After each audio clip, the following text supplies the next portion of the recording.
10வது அதிகாரம் 37-38 எடுத்தீங்கன்னா புரிந்து கொள்ள முடியும். ஆண்டவர் சீஷர்ல ஊழியத்துக்கு அனுப்புகிறார். அப்ப பாத்தீங்கன்னா ஆண்டவர் சொல்ற காரியம் மத்தேயு சுவிசேஷம் 10வது அதிகாரத்துல 37 வசனத்துல வாசிப்போமானால், தகப்பனையாவது தாயாவது என்னிலும் அதிகமாய் நேசிக்கிறவன் எனக்கு பாத்திரன் அல்ல, மகனையாவது மகளையாவது என்னிலும் அதிகமாய் நேசிக்கிறவன் எனக்கு பாத்திரன் அல்ல, தன் சிலுவை எடுத்துக்கொண்டு என்னை பின்பற்றாதவன் எனக்கு பாத்திரன் அல்ல. இப்ப ஆண்டவர் இங்கேயும் சொல்றாரு, நமக்கும் சொல்றாரு, மாம்ச வரவனை முக்கியப்படுத்தினு எனக்கு பாத்திரன் கிடையாது. சொந்த வந்தம் மாமா மச்சான் இப்படியே ஓடிக்கிட்டு இருந்தா எனக்கு பாத்திரவன் கிடையாது. ஆண்டவரை தான் முதல்ல நேசிக்கணும். யார முதல்ல நேசிக்கிறோம்? என்னை காட்டி நீ இவங்களை நேசிக்கிறீங்களா? ஆண்டவர் அதில் உறுதியா இருக்கிறார். ஏன்னா மாம்ச உறவுகள்ல அதே மத்திய 10வது அதிகாரத்துல வாசிச்சீங்கன்னா 34 வசனத்துல, பூமியில சமாதானத்தை அனுப்ப வந்தேன் என்னாதருங்கள், சமாதானத்தால பட்டயத்தை அனுப்ப வந்தேன். என்ன பட்டயம் இது? மாம்ச உறவுல இருக்கக்கூடிய அந்த உறவுகள் ஒரு பட்டயத்தை போடுகிறார்.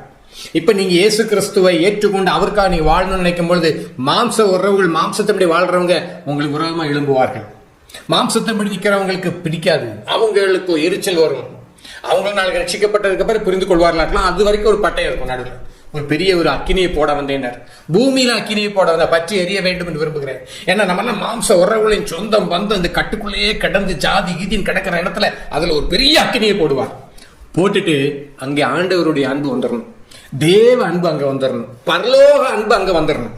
பரலோக அன்பு வராத பட்சத்துல நீங்க கிறிஸ்துவ சீஷனா இருக்க முடியாது, நீங்க ஆண்டவருடைய சீஷர்ல இருக்க முடியாது, நீங்க கிறிஸ்தவராவே இருக்க முடியாது.